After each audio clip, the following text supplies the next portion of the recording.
好，我们接下来聊聊大陆对稀土的管制。现在这个我们可以看到，我们用一个标语是中国打蛇打7寸，表示了这个稀土的管制是打到了所谓的要害。大陆商务部呢是出了2个公报，包括了这个2025年第61号跟第62号公告。对境外相关的稀土品项要实施这个出口管制，而这2项公告也引起注意，我们来分别来看包括了这个如果最终用途是用于研发生产14奈米及以下逻辑晶片，或是256层及其以上这个储存的晶片，或是研发具有军事用途的 AI 等等呢，都需要逐批的来进行相关的一个批审。而另一方面也提到了这一次的管制将从产品要延伸到技术，无疑是这个博弈一个重大的一个升级。这表明中国的策略已经从单纯的资源管控来转向更深层次的技术封锁，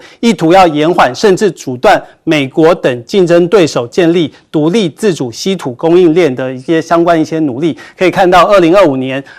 大陆相关提出了包括61号跟62号管制，引起相当大的一个注意。另一方面，我们再来看看这个美国的农产品，特别是大豆方面因为到目前为止呢，洪州的农民是不是会出现倒戈的一个状况？主要就是美国大豆遭到了中国的断单。相关的学者揭露，这个北京可以说是技高一筹，是完全打中了川普的要害。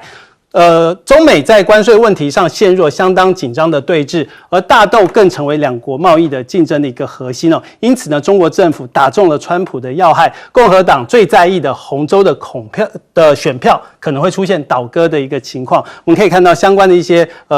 媒体的一些报道说5月起大陆是1粒大豆都没有买，然后川普政府准备向印度来推销。自从2025年的5月起，中国再也没有向美国购买1粒大豆，这是美国媒体的相关报道。另外呢，除了中国，美国大豆的主要的买方包括了墨西哥、欧盟跟日本还有印尼呢，如今中国订单是转向了巴西、阿根廷。那美国正在是敦促像是非洲或是亚洲各国增加购买量。不过呢，川普的团队甚至呢是向印度来进行推销。不过这些新的市场的拓展行动难以填补中国市场的相关的一些空缺而另一方面，大家也提出了一些质疑，特别是美方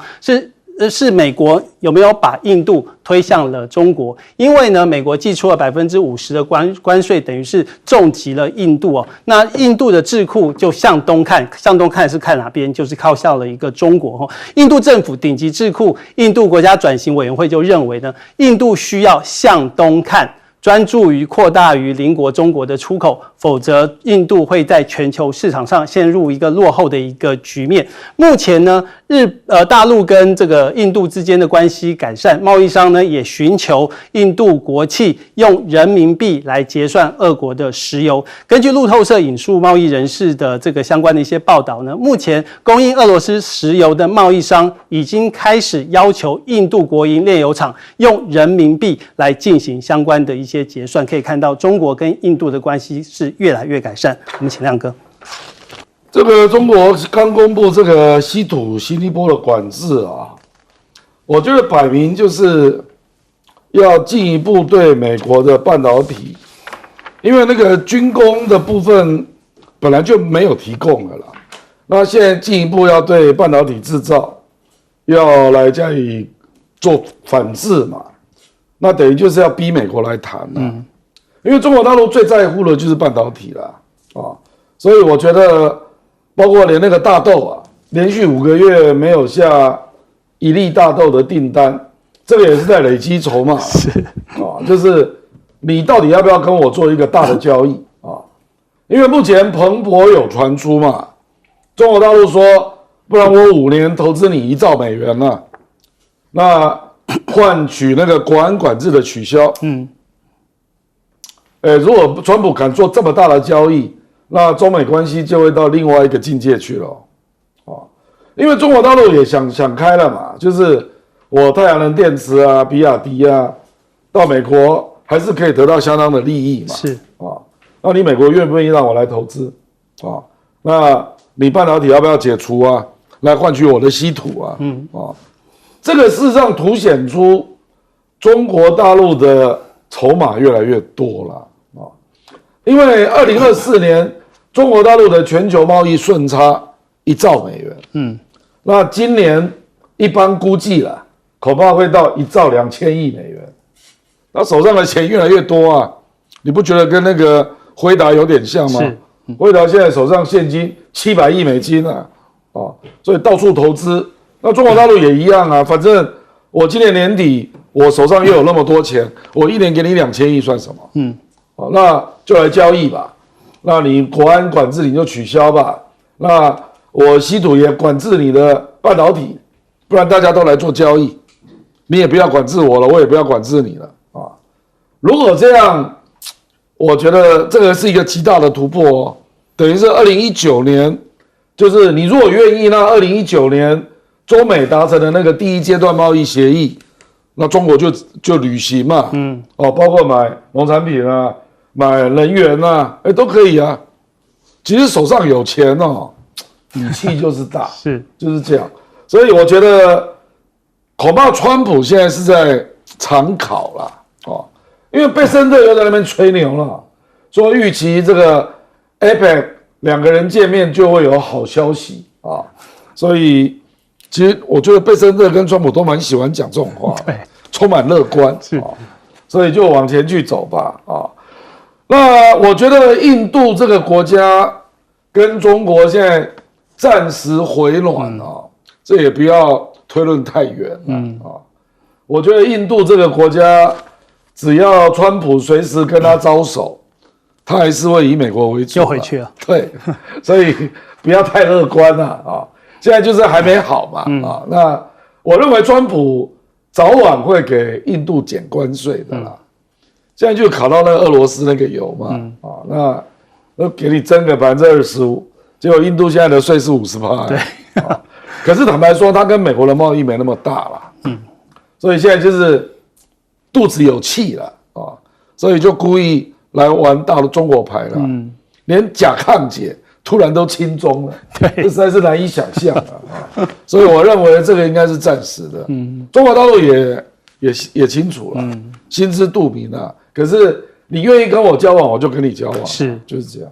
接下来还是继续讨论有关于这个 AI 的中美的相关的一些竞赛到目前为止可以看到，这个川普对于美国的技术是相当的有信心美国在 AI 的领域，按照川普的说法，以超乎想象的水平来击败所有人，是非常有信心。不过呢，黄仁勋却不这么认为。他说呢，美国在 AI 发展方面领先中国的差距并不大这是黄仁勋的说法，需要采取更细致入微的战略才能保持优势。那大陆方面在 AI 方面的一些产业，一个具体的一个表现，主要还是在股市。我们可以看到，目前人工智慧呢是推动了中国股市的上涨。今年呢，中国 AI 产业中扮演这个相当重要角色的企业股价都实现了3位数的增长，其中像是阿里巴巴推出了广受欢迎的开源人工智慧系统，那它今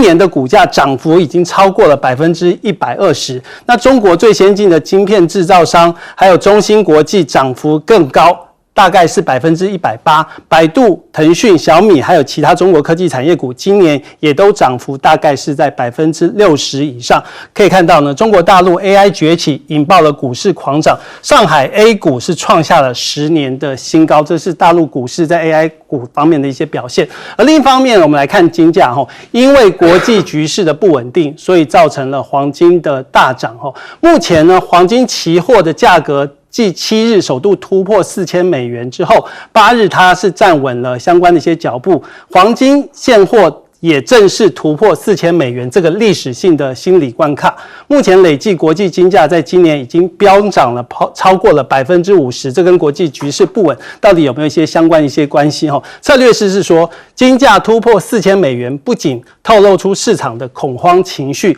更反映新一波的市场资金需要重新的相关的一些洗牌。那这个国外的一些新闻网特别有提到，黄金的涨势它反映了美国人试图要分散风险，要这个远离以美元计价资产，对美国的信任正在逐渐的削弱当中。而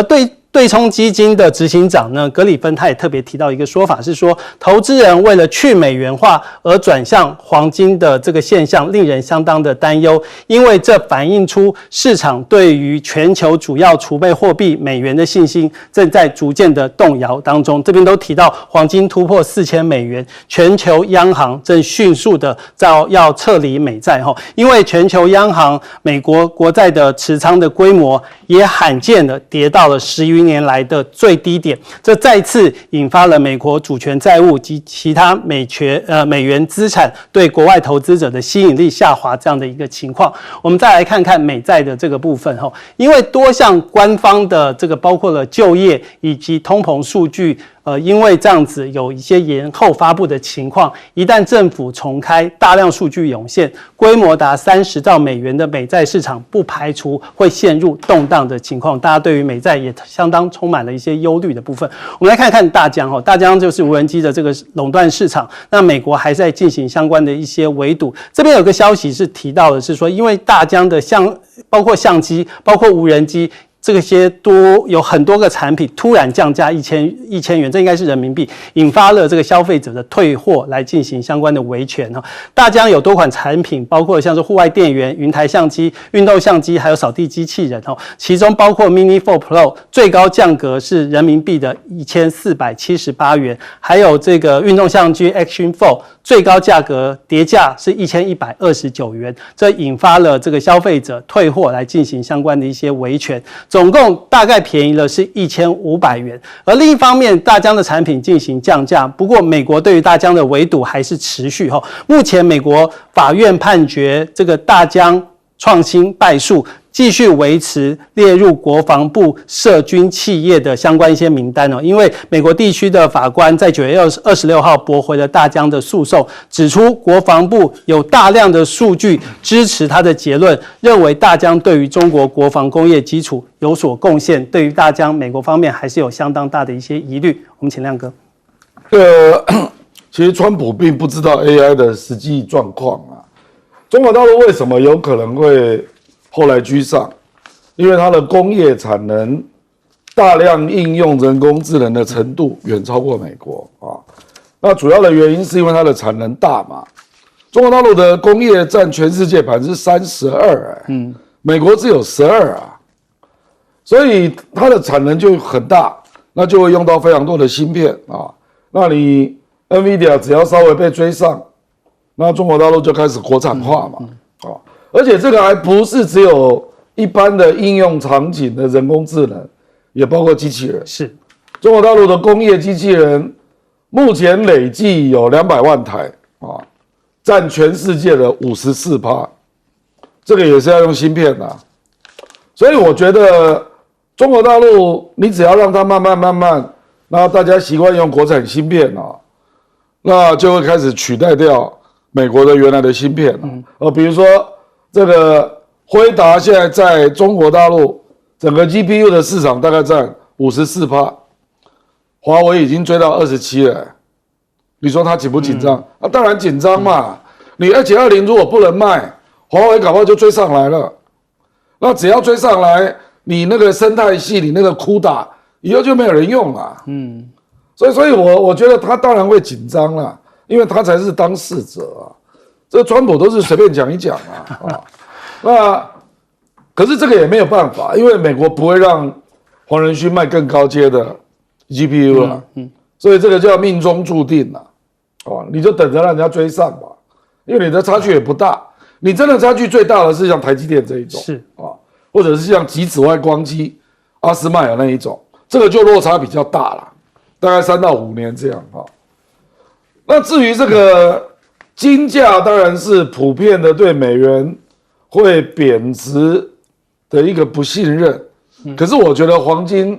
对美元的冲击还是有限的啦，因为黄金交易能有多少钱啊？拜托，我觉得真正冲击的是非美元的本币交易，这个冲击才大。你看最近那个中国大陆就抵制那个澳大利亚那个必和必拓 BHP， 就是说你如果不用人民币交易，我不要买了。这个冲击才大。当然从必和必拓因为澳大利亚有3家嘛，中国大陆跟澳大利亚买的铁矿进口，一年是12.7亿吨呢，那个价格是几百亿美元啊，那个跟黄金怎么比呢？啊，而且这个非美元的本币交易是到处都是，是啊，我觉得美国确实会逐渐开始忧虑了，因为这个首先会反映在外汇储备，现在各国的美元的储备一定会下降嘛，因为我如果可以用本币交易，那我干嘛手上一大堆美元啊？然后还有另外一个就是我们讲的国际支付了，啊，投资短期内不太可能啊，因为中国大陆没有开放资本账啊，所以中国的股票你投资一堆，你钱弄不出去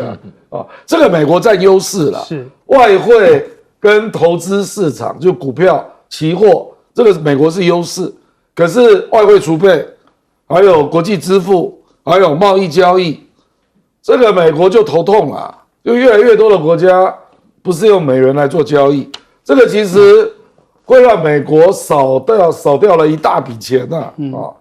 所以这个没有办法啦，中美这种斗争我看至少还要10几年以上这个因为老大不会轻易认输的啦，比如说大疆，我举例啦，美国军方具体跟白宫讲，我们如果都要自制，我们的无人机的平均成本是中国大陆的6倍。那白宫没有办法，白宫说对不起，我们一定要自己制，因为这是军民两用，